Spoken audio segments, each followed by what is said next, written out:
The Last of Us Season 3 is a disaster in the making.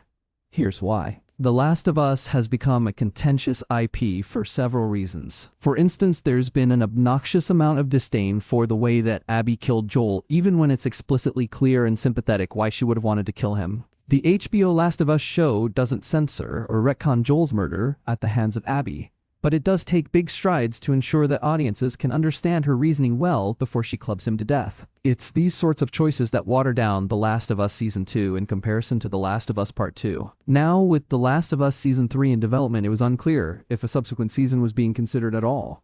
This seems to have been clarified somewhat recently by HBO's Casey Bloys, who believes Season 3 could be the final season. If so, the show may be kneecapping itself by forgoing the narrative strategy that Seasons 2 and 3 are employing. Ironically, this could make Season 3 feel truncated, claustrophobic, and rushed when Season 3 was expected to fully explore Abby and her Seattle journey. If Season 3 is the final season of HBO's The Last of Us, it will have been a waste to give Ellie's Seattle journey its own season. Season 2 was arguably quite lackluster, particularly with Ellie's character being disappointingly depicted, though it was compelling that she and Abby would be receiving a whole season's worth of TV to develop them. This made for a cliffhanger at the end of the season, revealing that Season 3 would leap backward to day 1 in Seattle and tell the story from Abby's perspective. Thus, viewers would anticipate that Season 3 would follow Abby in the same way that Season 2 followed Ellie, with a potential 4th season to follow both Ellie and Abby as their stories intersect in Santa Barbara. Santa Barbara is essentially a third-act set dressing that was completely unpredictable during a cold playthrough of The Last of Us Part 2,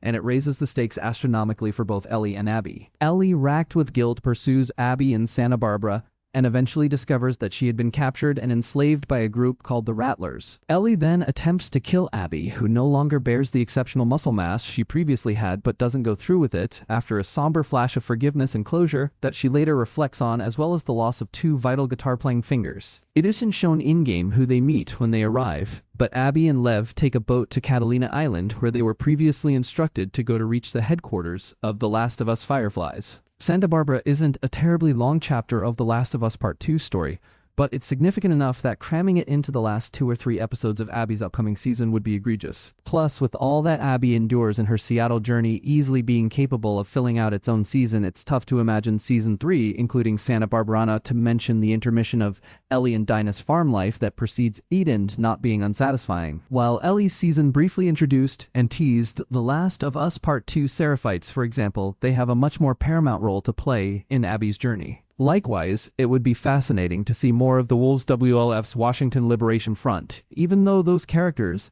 and their deaths will likely come with plenty of flashbacks to the previous season for anyone who has understandably forgotten who they are already. The Last of Us Part 2 Scar Island should be a treat too, and will probably be the largest set piece in Season 3. In what seems like the perfect season finale episode and cliffhanger, then Abby would arrive at the theater, kill Jesse, and maim Tommy before the backstage theater fight between her and Ellie finally culminates. Instead, the climactic Ellie versus Abby fight in all likelihood will mark the mid-season point, with Ellie and Dina's heartbreaking severance and the Santa Barbara arc composing the second half. If so, Abby and Lev's character development could last only half a season, yet any more time allotted to them could make Santa Barbara seem like a fleeting footnote. Either way, this precarious storytelling approach in Season 3 threatens to undercut one of these halves if either is given more attention and legroom. There is an argument to be made that Santa Barbara doesn't deserve to have a whole season of The Last of Us to itself, but compacting Abby's story now to make room for it and end the series earlier, especially after Ellie got a whole season to herself, is sure to result in a disastrous and unfulfilling Season 3.